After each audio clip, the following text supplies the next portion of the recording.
And this is where that money has been going, is to acquire control over these groups and institutions by buying up influence and control over the people who run them.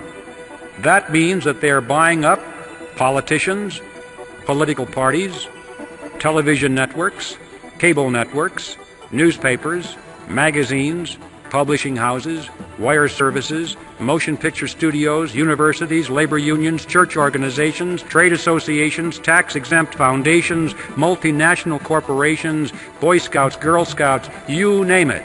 Any group, any institution which exercises influence has been a target for control, and they have a lot of money to spend to acquire that control. Warning. You are about to enter the reality zone, a place where truth is stranger than fiction, where knowledge is king, where myths are shattered and deceptions exposed. It's a place where the lessons of history are found, and where true life adventures reveal the hidden nature of man. If you proceed, you will not be able to return to the twilight zone from which you came. You have 5 seconds remaining to escape.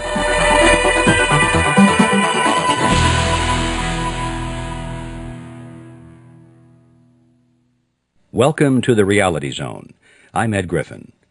The program we are about to hear is taken from a recording of a presentation I made shortly after the publication of my book, The Creature from Jekyll Island, a second look at the Federal Reserve.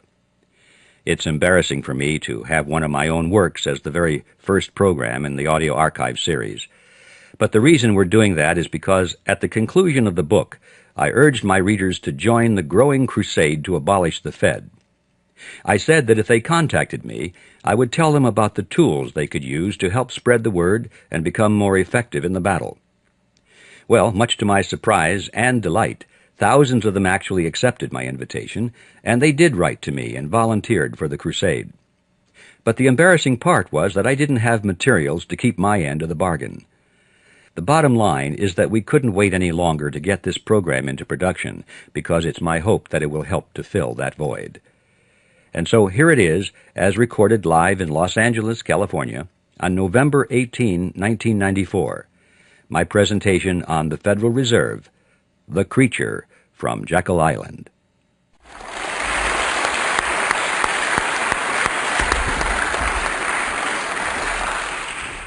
Thank you, Ernie, and thank you, ladies and gentlemen. Although, Ernie, I have to tell you, I think I like the short introduction better. I guess there was a lot of traffic out there tonight, so we're getting started quite late. So I think I'll dispense with the usual jokes and all the preliminary remarks and jump right into the topic. And to try and give it some kind of historical perspective, I'd like to go back to the 1st century BC, to a tiny kingdom called Phrygia. It was in Phrygia that there was a philosopher by the name of Epictetus. And it was Epictetus who said, "Appearances are of 4 kinds. Things either are as they appear to be, or they neither are nor appear to be, or they are but do not appear to be, or they are not and yet appear to be." There'll be a quiz on this.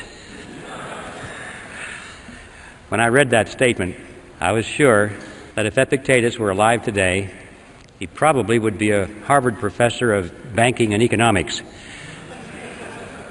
Because doesn't that sound like the kind of explanations that we get when you read through the Federal Reserve bulletins trying to tell you what the money aggregates are and that kind of thing? See, what Epictetus did was he took a relatively simple concept, but by the time he was through explaining it, we didn't have any idea what he was talking about. And this is so commonly done today by the experts. Nevertheless, I thought that his statement was pretty good because it provided us with a track to run on, kind of a theme for this presentation.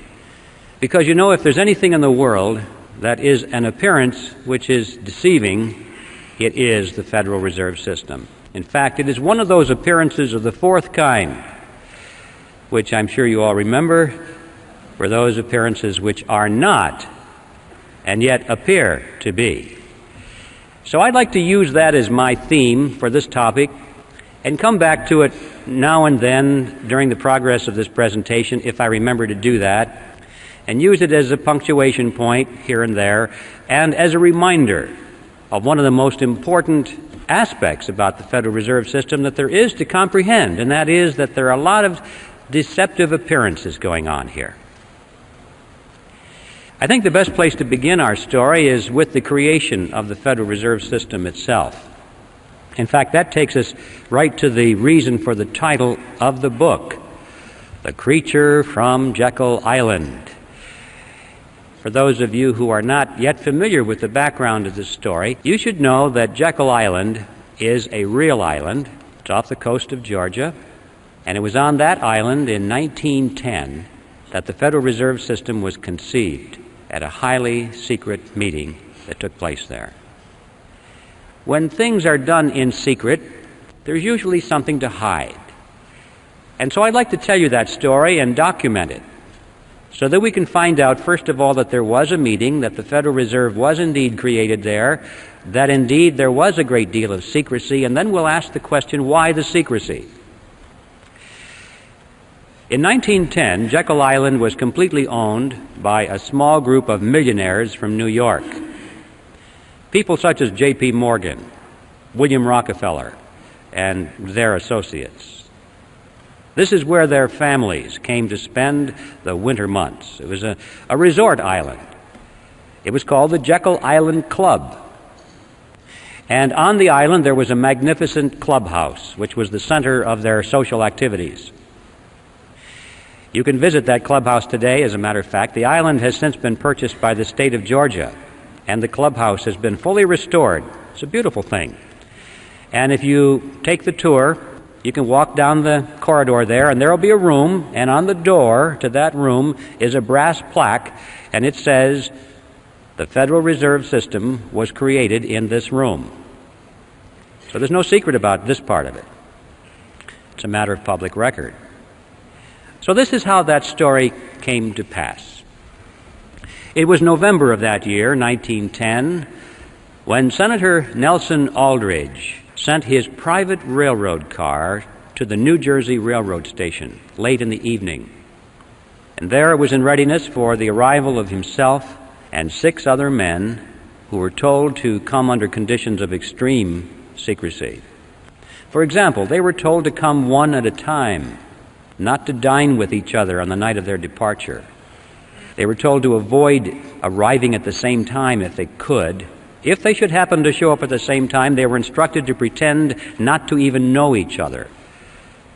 They had to avoid newspaper reporters because they were well-known people, and newspaper reporters often frequented the railroad station.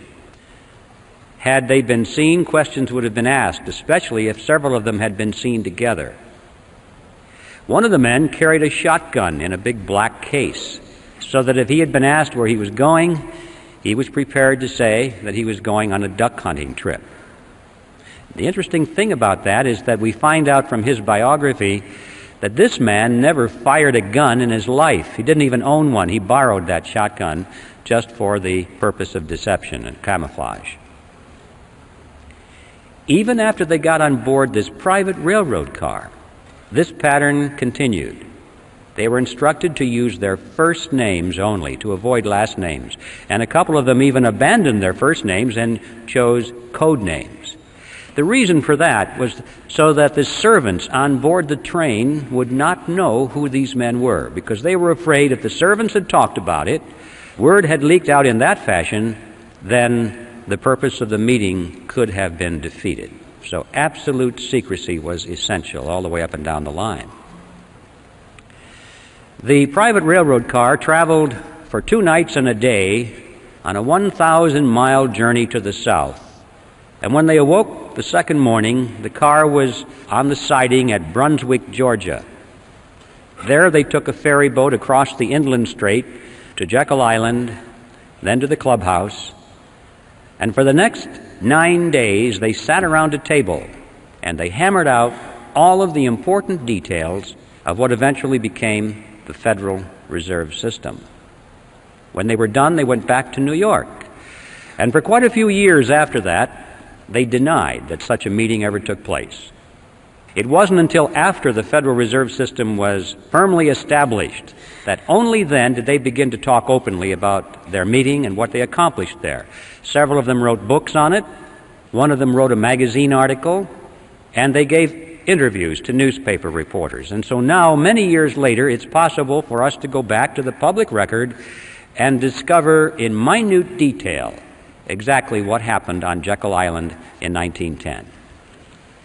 Now, who were these 7 men? The first one I've already mentioned, Senator Nelson Aldrich. He was the fellow that owned the private railroad car. He was the Republican whip in the Senate. He was chairman of the National Monetary Commission, which was that special committee of Congress created to make a recommendation for legislative reform. Banking reform, they called it. They wanted to reform banking in America because the American people were very concerned over the concentration of financial power into the hands of a small group of banks and investment firms in New York on Wall Street. That is what they called the money trust. That was a popular phrase. In fact, quite a few politicians had been successfully elected to office on their campaign promise to break the grip of the money trust. And that was one of the primary purposes of the National Monetary Commission, of which Senator Aldrich was chairman. He was also a business associate of J.P. Morgan. He was the father-in-law of John D. Rockefeller, Jr., which means, of course, that eventually he became the grandfather of Nelson Rockefeller, our former vice president. Remember, his full name was Nelson Aldrich Rockefeller, so he derived his middle name from his famous grandfather. The second man at the meeting was Abraham Piatt Andrew, Assistant Secretary of the Treasury. Later, he became a congressman, and throughout his career, he was very important in banking circles. The third man there was Frank Vanderlip, president of the National City Bank of New York, the largest and most powerful of all the banks in America, representing the financial interests of William Rockefeller and the international investment firm of Kuhn, Loeb and Company.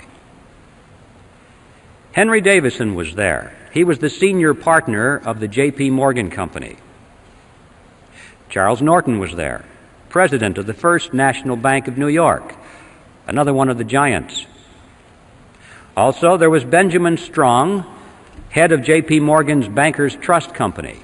And incidentally, Benjamin Strong, 3 years later, when the Federal Reserve Act was finally passed, he became the first head of the Federal Reserve System. And finally, last but certainly not least, Paul Warburg was there, probably the most important man because of his knowledge of banking in Europe. Warburg was born in Germany, eventually became a naturalized American citizen.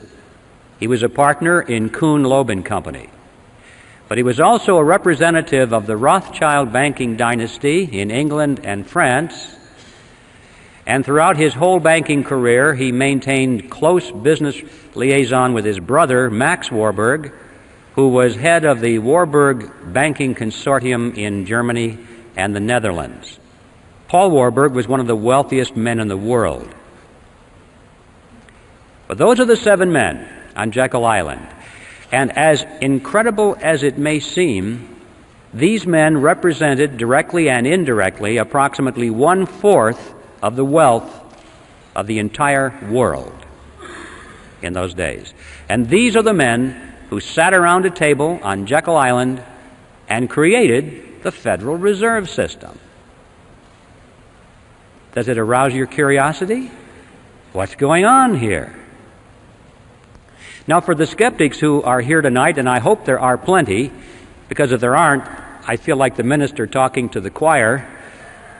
I know there are always plenty of skeptics in my audiences, and that makes me feel very good. For the skeptics, you're probably wondering, did it really happen that way? Surely Griffin is exaggerating to make a point. Well, yes, it really happened that way, and I'd like to illustrate that by quoting for you just one piece of evidence here. This was taken from an article that was written by Frank Vanderlip himself that appeared in the Saturday Evening Post on February 9, 1935. Remember, Vanderlip was one of those at the meeting. And this is what he said. I do not feel it is any exaggeration to speak of our secret expedition to Jekyll Island as the occasion of the actual conception of what eventually became the Federal Reserve System. We were told to leave our last names behind us. We were told further that we should avoid dining together on the night of our departure. We were instructed to come one at a time and as unobtrusively as possible to the railroad terminal on the New Jersey littoral of the Hudson, where Senator Aldrich's private car would be in readiness attached to the rear end of a train to the south. Once aboard the private car, we began to observe the taboo that had been fixed on last names. We addressed one another as Ben, Paul, Nelson, and Abe. Davison and I adopted even deeper disguises, abandoning our first names. On the theory that we were always right, he became Wilbur and I became Orville, after those two aviation pioneers, the Wright brothers. The servants and train crew may have known the identities of one or two of us, but they did not know all. And it was the names of all printed together that would have made our mysterious journey significant in Washington, in Wall Street, even in London. Discovery, we knew, simply must not happen. Well, why? Why the secrecy? What's the big deal here? What's wrong with a group of bankers going to a private location and discussing banking or banking legislation? And the answer to that is provided by Vanderlip himself in the same article. He said, if it were to be exposed publicly that our particular group had got together and written a banking bill, that bill would have no chance whatever of passage by Congress. Why not? Because the purpose of the bill was to break the grip of the money trust. And ladies and gentlemen, it was written by the money trust. It's as simple as that. Had the public been aware of that fact, at the beginning we would never have had a Federal Reserve System. That was like asking the fox to build the hen house and install the security system. Absolute secrecy was essential for that reason. Congress would never have gone for it. The public would never have gone for it. So there we're face to face with a very important fact about the Federal Reserve System that is not generally known today. It certainly wasn't known then. And that it was formed in secrecy because there was deception at work here. But there's more to it than that, much, much more. Analyze for a moment the composition of that group. Doesn't it seem strange to you that these men were all together? Here we had the Morgans, the Rockefellers, Kuhn Loeb and Company, the Rothschilds, the Warburgs, all sitting around a table here, coming to an agreement. Anything strange about that mixture? Well, ladies and gentlemen, these were competitors. What's going on here? Competitors sitting around, coming to an agreement. These were the giants in the investment field, which prior to this period were beating their heads against each other, blood all over the battlefields, fighting for dominance in the financial markets of the world, not only in New York, but Paris and London, everywhere. And they're coming to an agreement of some kind. This is an extremely important fact that is generally overlooked, because it happened precisely at that point in American history, which is sometimes described in our history books as the period of the dawning of the cartel. This was that point in American history when a major ideological transition was taking place in business. Big businesses which had grown to great power and size and prosperity through the process of free enterprise competition, which is what made this nation great and allowed us to surpass the old world, now we're in the throes of converting their ideology to that of monopoly, the avoidance of competition. It was John D. Rockefeller I who said it He said, competition is a sin. And it became the destiny of these people to avoid competition now at all costs. Their life effort was to eliminate their competition if they could. If that was impossible, then to buy them out. If that was impossible, then to join with them in a shared monopoly, which is called a cartel. And this was the period of history when that transition was taking place very rapidly in all industries. For the 15-year period prior to the meeting on Jekyll Island, these financial groups of which we are speaking had increasingly come together in joint ventures rather than compete with each other. They found that it worked. They liked it. And the meeting on Jekyll Island was the culmination of that process. And now we come to the second astounding realization about the Federal Reserve System, is that it is not a government operation at all. It is, in fact, a cartel. They created a banking cartel and legalized it by law, passed a law to make it legal and to enforce it. That is an amazing understanding of the Federal Reserve that you're not going to find taught in your textbooks. It is a cartel. But there is a third element that is even more important than those two for an understanding of what it's doing to us. And the third element that we must understand is that this cartel went into partnership with the government. Cartels often do that to enforce their cartel agreements, but in this case they did it in spades. Now, when a partnership is formed, there has to be a reason, there has to be a benefit for the partners, or they're not going to do it. So it's a legitimate area of inquiry for us to know and to ask, what's the payoff to these partners? Why did they do that? Why is the government in it? What does it get out of it? And then we'll ask and find out why the cartel is in it and what it gets out of it. In order to see how that functions, we must examine now the mechanism by which the Federal Reserve System creates money. How does money come into being in our country? I call it the Mandrake mechanism, named after that comic book character of the 40s, Mandrake the Magician. Before I go into this, I need to warn you folks about one thing. Don't try and make sense out of this, because it doesn't make sense. It's not supposed to make sense. Just remember that this is your good old-fashioned scam, and you'll be able to understand it pretty well. Furthermore, I want to tell you that I'm going to make this sound very simple because I'm stripping out of it all of the banker language and all of the accounting terminology, and I'll speak it as best I can in plain old English. But I can assure you, even though it may sound like it's ridiculously simple, can assure you that every part of this is 100% accurate from a technical point of view. So this is how it works.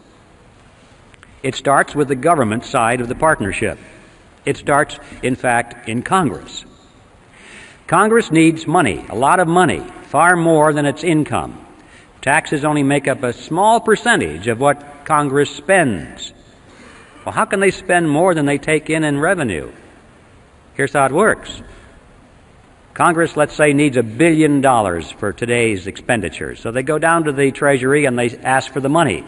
And the Treasury official says, you guys have got to be kidding. We don't have any money here. You spent it all back in February or March. Everything we took in taxes is gone. Not to worry, they say. Together they walk further down the street to the Federal Reserve Building. Now, the Fed has been waiting for them, because that's one of the reasons it was created. They walk in, and the officer at the Federal Reserve opens up his desk drawer, pulls out a big checkbook, and he writes a check to the United States Treasury for $1 billion and signs it and gives it to the Treasury official. Now, we need to ask a question at this juncture. Who put that $1 billion into the checking account at the Federal Reserve so that they could lend it or give it to the government? Where did that money come from? And the amazing answer is, there is no money. In fact, technically, there isn't even a checking account. There's just a checkbook.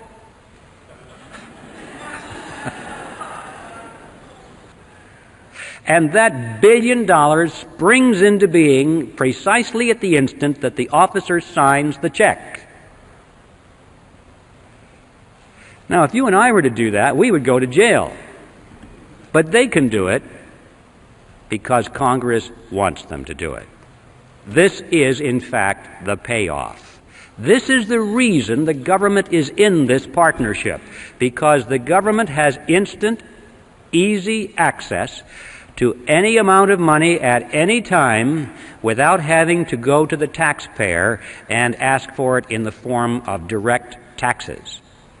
If they had to go to the taxpayer and say, well, we want to spend this, this, and this, and we're going to raise your taxes another $3,000 per family this year, they'd be voted out of office. Not a popular thing to do. They like the mandrake mechanism. But that's why the government is in it. But why is the banking cartel in it? To answer that question, we'll go back to that $1 billion check and follow some of the money. The Treasury official takes the $1 billion check and deposits it into the government's checking account, which is, of course, in a Federal Reserve Bank, so-called. And at that instant, the computers show that the government made a $1 billion deposit, therefore it has $1 billion in its account, therefore it can now write up to $1 billion in government checks, which it starts to do. We'll follow just a $100 check that it writes to the postal worker that delivers our mail. He takes it now and puts it into his checking account in his personal commercial bank down the street.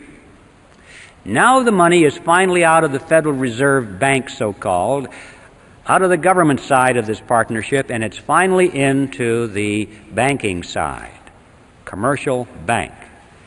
$100 has been deposited, so the banker goes over to the loan window and opens it up, and he says, attention everybody, we have money to loan. Somebody just deposited $100. We have money to loan. And this makes everyone joyous, because that's one of the reasons they go to the bank, is to borrow money. It's nice to know there's money to loan. So they line up for the money.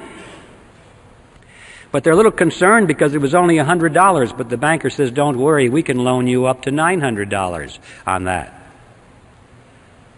How is that possible? How can the banks loan $900 when there's only $100 in deposit? Well, it works like this. The Federal Reserve System says that the banks must keep no less than 10% of their deposits in reserve. The bottom line is that the $100 that was deposited there is 10% of $1,000, therefore the bank can loan up to $900, which is the difference. Now, where did that money come from? The answer is the same. There was no money. That springs into being at precisely the point at which the loan is made. Now, let's analyze it. An important difference here between these two functions. The money that was created out of nothing and given to the government was spent by the government for its projects. On the other hand, the money that was created out of nothing for the banks, they didn't spend that for their projects. They loaned it to us for our projects. But they collect interest on that loan. So the bottom line is that they collect interest on nothing, which is not too shabby. This is why the banking cartel is in the partnership, because all of this becomes legal. Interest on nothing. What are the consequences of this? This money that is created out of nothing goes out into the economy, and these new dollars dilute the value of the old dollars that were already out there. It's like pouring water into the pot of soup. It dilutes the soup. When you pour all these new dollars into the economic pot, it dilutes the dollars that are there, and so prices start going up and up and up, and we have this phenomenon of inflation, which is the appearance of rising prices. I emphasize the word appearance because in reality prices do not rise. What's really happening is that the value of the dollar is going down. If we had a money which was based on gold or silver or anything else that had intrinsic tangible value that they couldn't just create out of nothing, you would find that prices would remain stable over a long period of time. And to illustrate that point, it's interesting to know that if we had lived in ancient Rome, we would have been able, with a 1-ounce gold coin, to buy a very fine toga, a handcrafted belt, and a pair of sandals. Well, today, what can we buy with a 1-ounce gold coin? We can go into any men's store and buy a very fine suit, a handcrafted belt, and a pair of shoes. The real price of those items hasn't changed in thousands of years when expressed in terms of real money. But when expressed in terms of those paper things we carry around, Federal Reserve notes, we call them dollars, they're not, they're Federal Reserve notes, they buy less and less and less because there are more and more and more of them being pushed into the economic pot of soup. We're still not done with the analysis. So we lost some purchasing power. Where did it go? Did anybody get it? People don't ask the question, did somebody get my lost purchasing power? It's as though, well, it just evaporated. It went up into heaven or someplace. It's just gone. No. For every loser, there is a winner.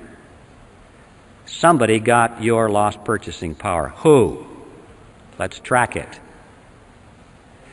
Those people who got the lost purchasing power were the ones who were right at the point where the new money was injected into the pot. Because they got their hands on it first, and at that point it had full value. But by the time they spent it and gave it to the next person, and then they spent it, and it started moving out toward the edge of the pot where most of us are, then it lost its value. But the ones up at the nozzle were the ones that had gained on our lost purchasing power. Who are they? Well, it's clear that the government is number one, isn't it? Because that first check, that billion-dollar check that we tracked, went to the government, number one. They got it first. What about the money created on the banking side of the partnership? Who got that first? Well, the borrowers, didn't they? The ones that lined up at that window. That was the nozzle. Now, this is something that we all recognize. In times of inflation, everybody says it's wise to borrow. Why? Because you borrow dollars, but you pay back in dimes. Inflation erodes that thing, and you have contracts, and you pay back with money that has less and less value. So the poor guy that gets your payment at the end of the line has lost his purchasing power, but you gained it because you were smart enough to borrow in times of inflation. That's the way it works. That's one of the reasons they entice people into debt, because it's the smart thing to do.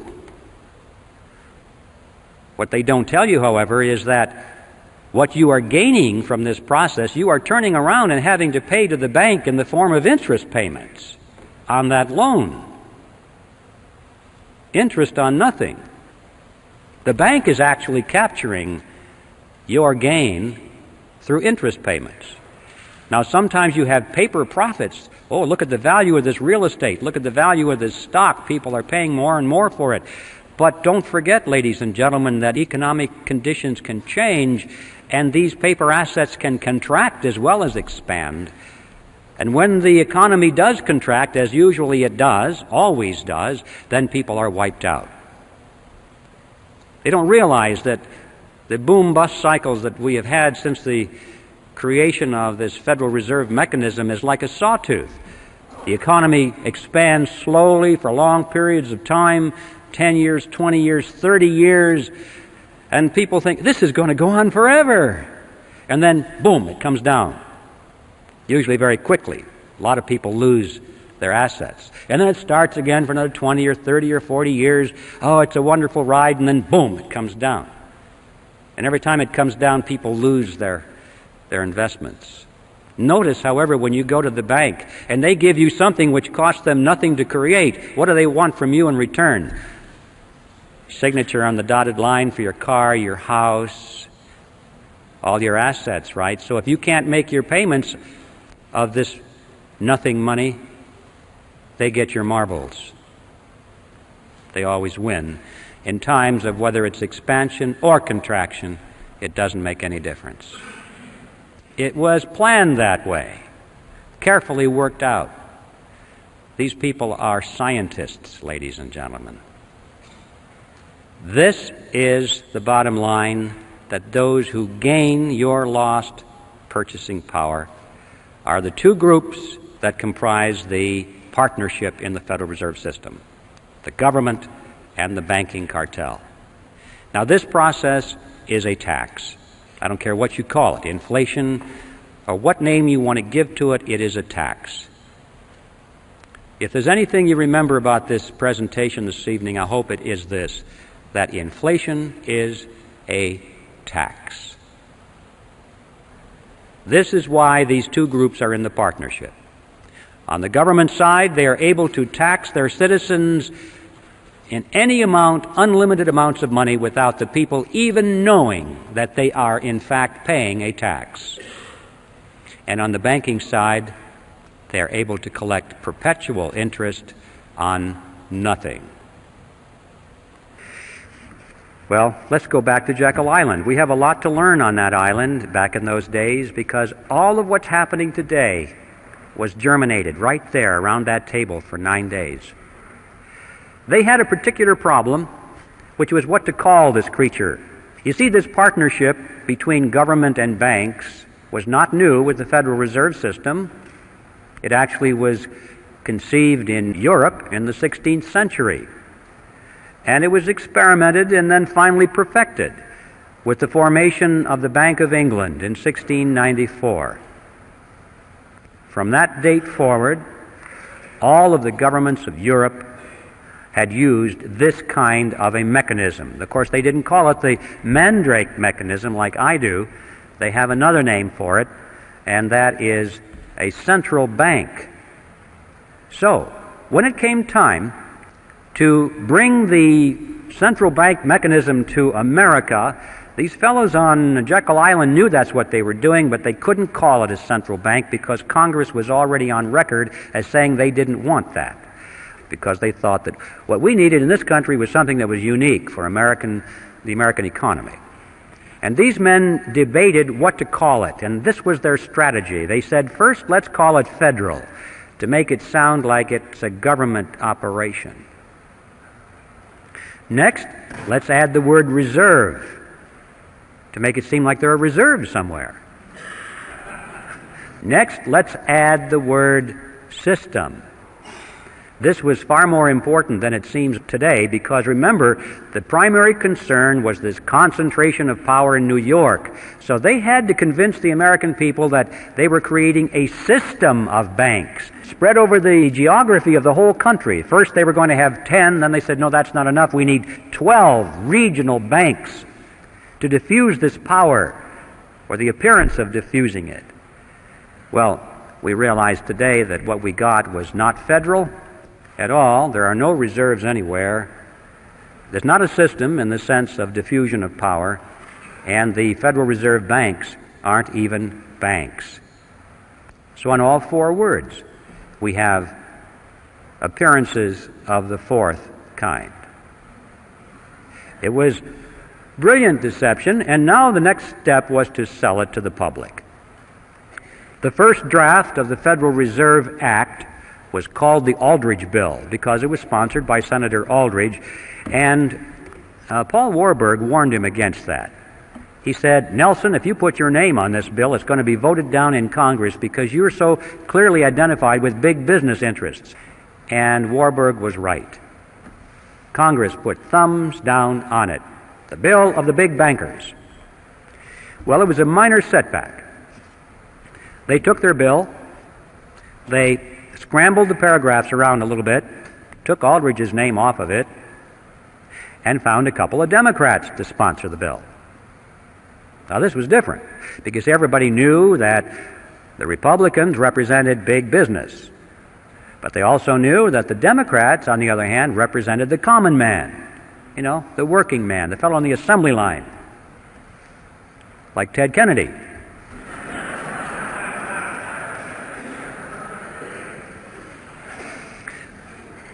So they found a couple of millionaire Democrats to sponsor the bill.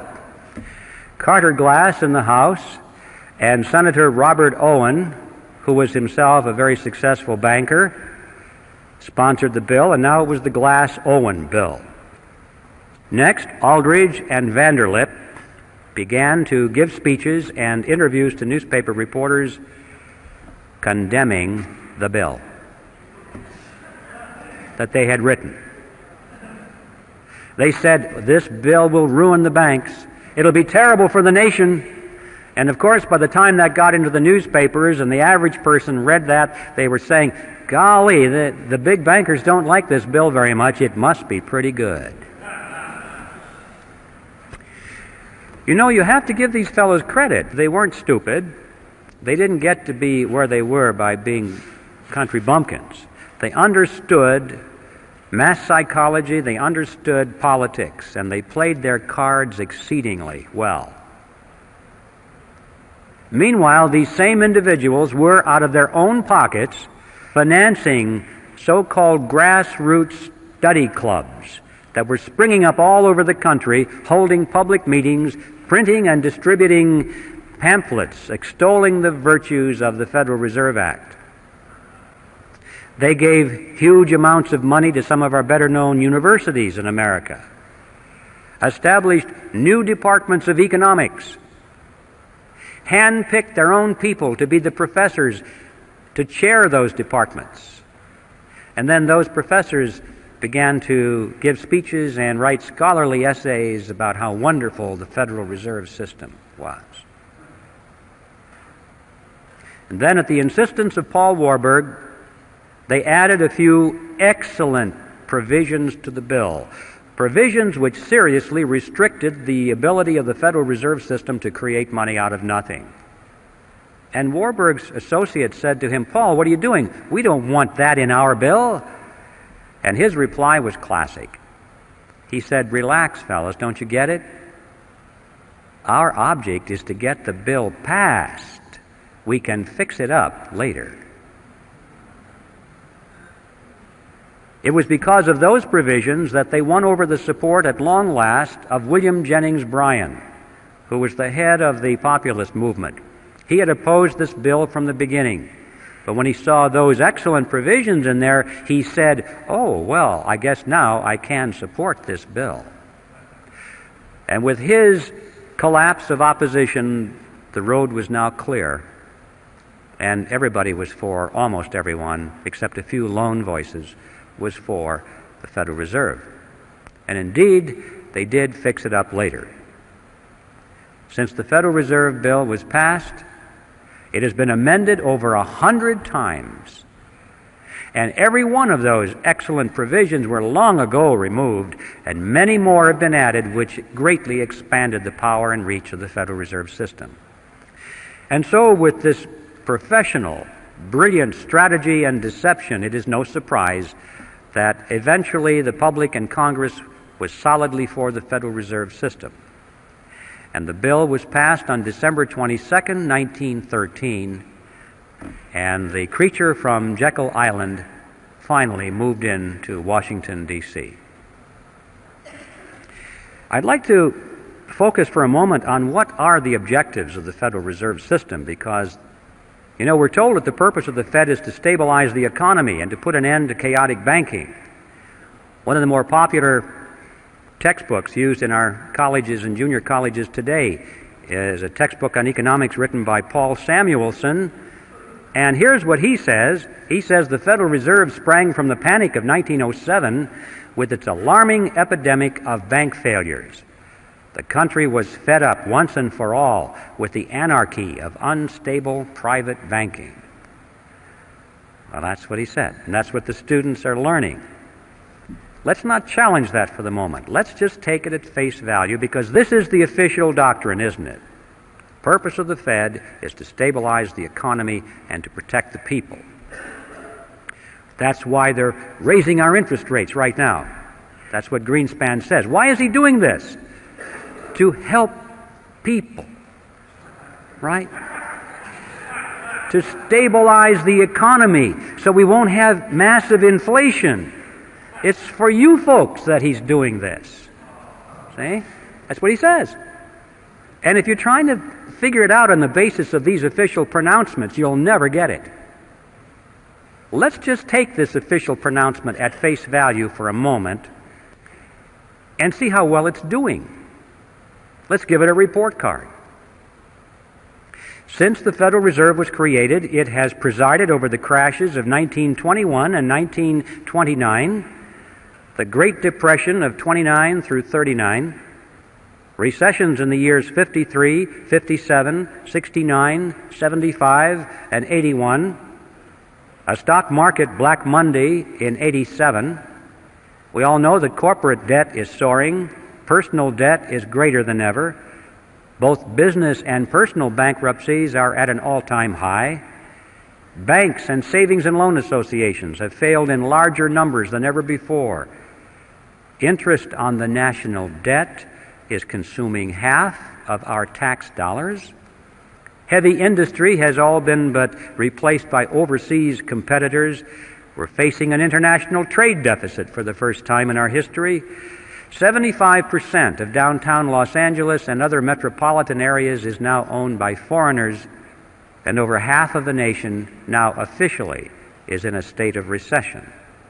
Now, that's the report card of the Federal Reserve System after 80 years of stabilizing our economy.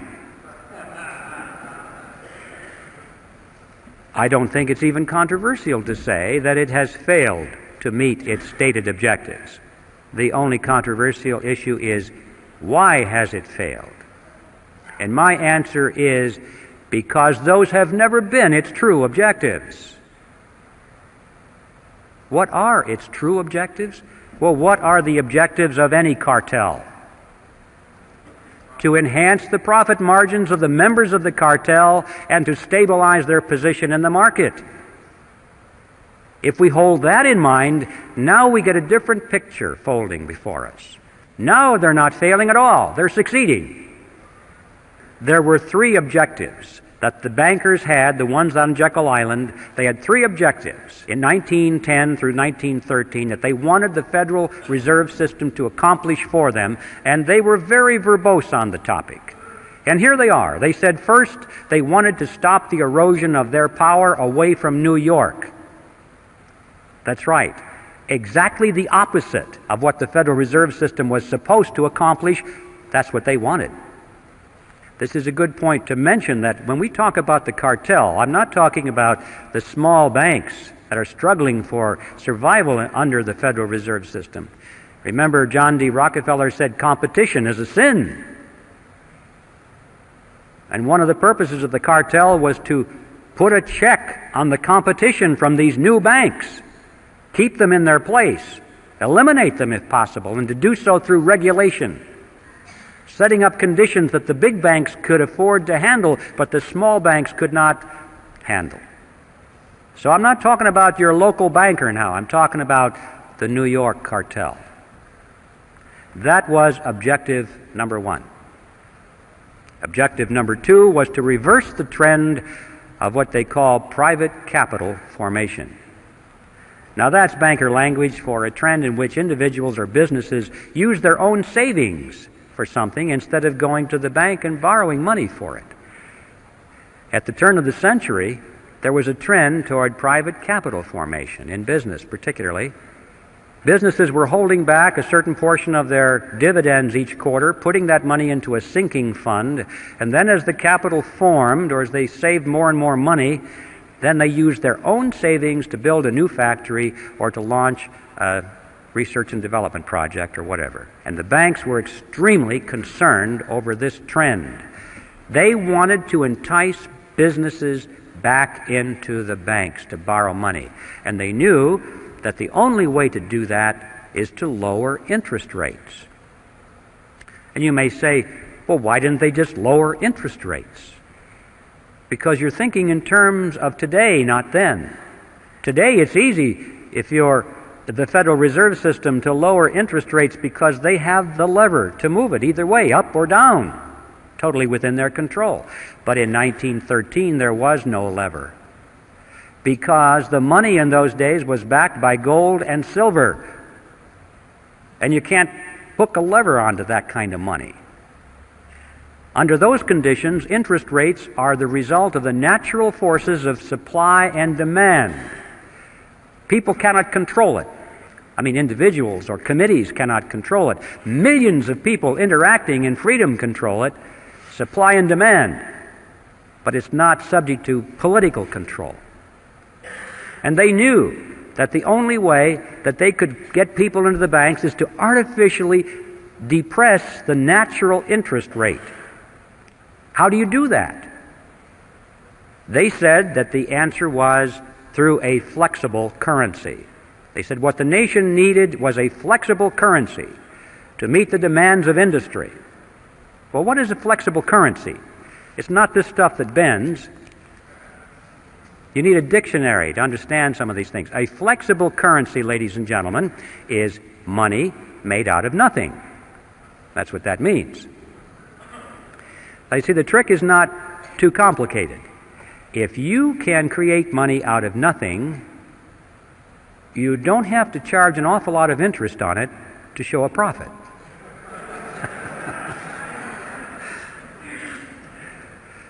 So, with a flexible currency, they could lower the interest rates below the natural level, still make plenty of profit on it, and entice the businessmen back into the banks.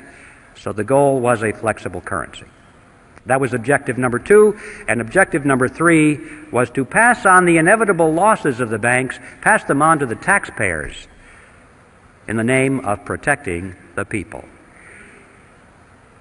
Now, those are the true objectives of the Federal Reserve. Let's now issue another report card and see how well it did. Did it keep control with the larger banks in New York? And the answer is yes. We have big banks in the West and in the South, but they are nothing compared to these mega banks in New York, which stride the world with offices in Peking and Moscow and Africa, everywhere. The big banks continue to dominate. It gets an A on its report card for retaining control in New York. What about reversing the trend toward private capital formation? Boy, did it ever. Interest rates have been pushed down over periods of time. They're so attractive that individuals and corporations thought they were crazy not to take advantage of those low interest rates. Why save your money? That's stupid. So they were all enticed into the banks because of a flexible currency. And then, of course, they get loaned up to the eyebrows and something happens in the economy and you can't service your debt anymore, you go bankrupt. Right now, there are many corporations and individuals just hanging in there by the skin of their teeth because they're trying to service their debt. And it's an amazing fact that many of these large corporations are now sending more money every quarter to the banks as interest payments than they send to the stockholders as dividends. Just think about that. The banks who made the money out of nothing are making more money out of large segments of our industry than the people who worked for their money, saved their money, invested their money, risked their money to purchase ownership shares in those corporations. And the Federal Reserve System gets an A on its report card because, indeed, with flexible currency, it reversed the trend toward private capital formation. Were they able to pass along their losses to the taxpayer in the name of protecting the people? Maybe you missed that part of it, but it's called bailout. The game called bailout. It is played something like this. Whenever one of the large banks gets into trouble because someone it has loaned money to, either a big corporation or a third world country, can no longer pay its debt, so the bank is in trouble. It goes to Congress, and it carefully explains to Congress that it must bail out that corporation or that third world country, because otherwise it's going to hurt the people of America. If that venerable corporation is allowed to fold, look at how many thousands of jobs will be lost. People will be put on welfare. They'll be out of work, and that'll hurt the people. If that country down in South America cannot pay its loan, Uncle Sam better pay it for him, because otherwise the venerable bank in New York will have to write the loan off of its books, and then technically it'll be bankrupt. It may have to close its doors. It would collapse. And look at the thousands of people who have money in that bank who would be hurt by that. And who knows, that bank is such a big bank, if it fell, it might be the first domino, causing all the other banks to fall. And we could have a major recession or depression on our hands, and look how the people of America would suffer. And so Congress dutifully runs to the front and says, yes, yes, we don't want any of that to happen. And they vote the funds to guarantee the loans, or in some cases to make outright payments to keep that river of interest payments going to the banks. Not the small banks, the big banks. Here are some of the games you may have missed. Penn Central Railroad was bailed out in 1970.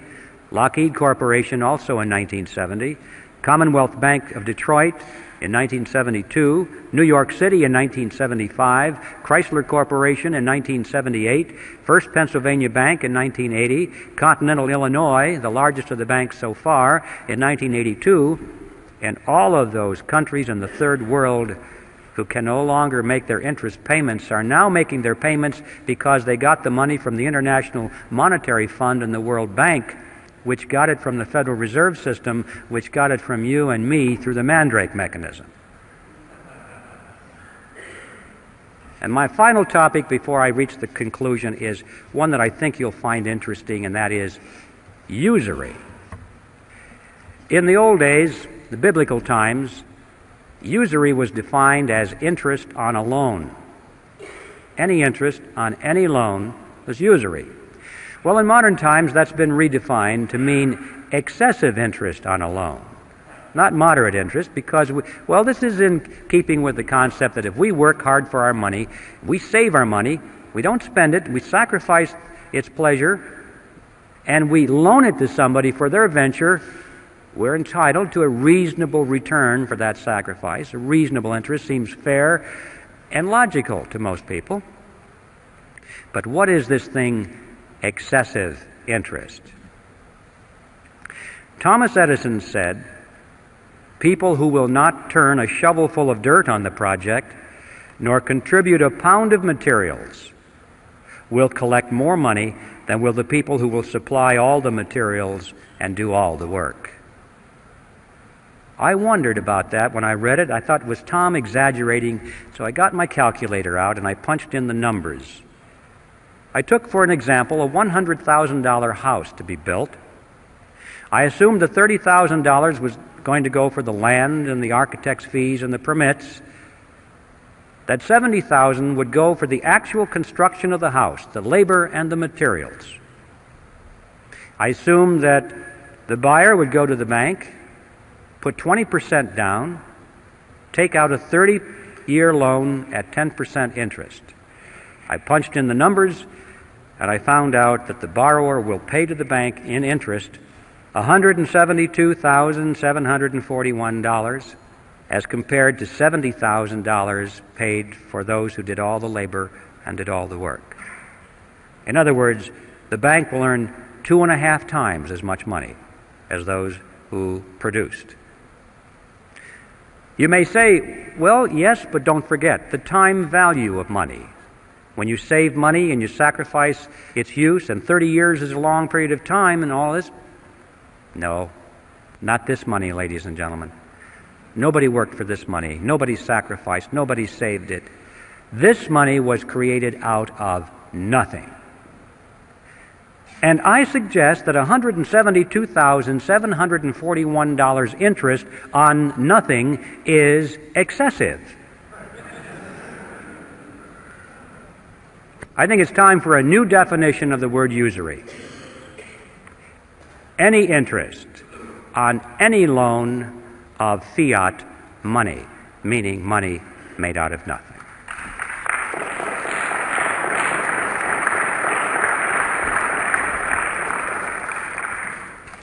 Now, this example of a $100,000 house, I should point out to you, is a grain of sand in the Sahara. This is nothing. You have to multiply this process by every house in America, by every hotel in America, every high-rise office building in America, every jet airplane, every automobile, every factory, every warehouse full of materials, every farm building, all the farm equipment. And you are talking about a river of unearned wealth perpetually flowing into the banking cartel that is so wide that you can't even think across it in your mind. The numbers are beyond comprehension. Where is this money going? You get the mental picture that maybe it's going into a big lake someplace. There's a big dam and it's building up. All this money is accumulating and these people are getting richer and richer and richer. Wrong. Doesn't work that way. When a person has all the wealth that he can possibly want or use for the pleasures of life, what is left? Power. Yeah. Ladies and gentlemen, they're spending this money, this river of wealth is being used to acquire power over you and me and our children. They are literally buying up the world with it. And I don't mean they're buying up the real estate and the hardware. They're buying up control over the organizations, the institutions through which people live and act and rely on for leadership and opinion. Technically, in sociological terms, this is called a power center. These are the power centers of society, the groups through which people work. And this is where that money has been going, is to acquire control over these groups and institutions by buying up influence and control over the people who run them. And they're spending the money on that. That means that they're buying up politicians, political parties, television networks, cable networks, newspapers, magazines, publishing houses, wire services, motion picture studios, universities, labor unions, church organizations, trade associations, tax-exempt foundations, multinational corporations, Boy Scouts, Girl Scouts, you name it. Any group, any institution which exercises influence has been a target for control, and they have a lot of money to spend to acquire that control, especially those organizations and individuals which supposedly are in opposition to themselves. This process has been going on not only in our country and in a more or less parallel manner in the other industrialized nations of the world, but ladies and gentlemen, in the so-called third world or underdeveloped nations, it has gone on so much further than you can ever imagine. In fact, it is now complete. These countries have been purchased already with this money. Did you ever wonder what's going on there at the International Monetary Fund and the World Bank? You don't hear much about that. Every once in a while, on the back page of the newspaper, you'll read that Congress authorized another $100 billion to go to the IMF, to be loaned to some little country or given to them, and they explain to us that this is to raise their standard of living. Well, you don't believe that either. That is an appearance of the fourth kind. It's not going to raise their standard of living. If it is, if that's the true purpose, they're not doing a very good job of it, are they? Because, you know, if you look at those nations, after all of these decades and the expenditures of hundreds of billions of dollars, you cannot point to one nation that has had its standard of living raised one iota. In fact, in most cases, it's the other way around. The reason is simple. That's not the purpose of the money. The money does not go to the people. It does not go to the businesses in those countries, which might have a chance of raising the standard of living. It goes to the politicians in those countries, to the governments. And it is used specifically to strengthen their control mechanisms over the people, to build collectivist totalitarian systems. Countries that start off as inefficient dictatorships get all the money from the United Nations and end up as efficient dictatorships. The money is used to strengthen their army and to strengthen their bureaucracies. These people, for the most part, couldn't care less about the standard of living of their subjects, so long as they live well, so long as they have their mansions and their yachts and their jet aircraft and their trips to New York, to the United Nations, and their suites at the Waldorf Astoria. Ideology means nothing to them. Socialism, communism, capitalism, fascism, what does it matter? Where's the money? This is it. And we're now dealing with second and third generation welfare families here. You know how hard it is to break a welfare family in our own country after the second and third generation. We have governments around the world that are now second and third generation welfare to the UN. There's not a chance in the world they're going to break away from that money. They wouldn't know how to operate any other way. It's a way of life. They're addicted. And they now are in place in the New World Order, where they're just waiting for you and me to show up. In fact, that's the other side of this. Not only has this transfer of wealth from America to the third world not raised their standard of living, but it has indeed helped to lower ours. And that, too, was part of the plan. In many ways, they're trying just to waste money, to reduce our standard of living. A strong nation is not a candidate to surrender its sovereignty, but a weak nation is. If America can be brought to her knees, if she can be hungry, if she can be filled with despair, if there can be riots in her streets and she doesn't know where to turn, then she perhaps will willingly accept totalitarian measures from a United Nations peacekeeping force. The blue helmets might even be welcomed. Or rescue with an international monetary unit that has purchasing power for a while. This is how it's being played out, ladies and gentlemen. And so I want to just conclude by saying that the name of the game is not wealth. It is power. So what are we going to do about this? Well, it's obvious. We have to slay the creature. Obviously, that's the starting point. We can't allow this creature to continue. It has to be eliminated. But how are you going to do that? We're going to do it in Congress. Congress created the Federal Reserve System, and Congress can abolish the Fed. But we have to build some fire under the chairs of those congressmen. We have to get some new faces in there. I don't care whether it's Republican or Democrat or Independent or what have you. The titles are not important. It's what they believe in, the principles. Those are the important things. But we do need an informed electorate out there.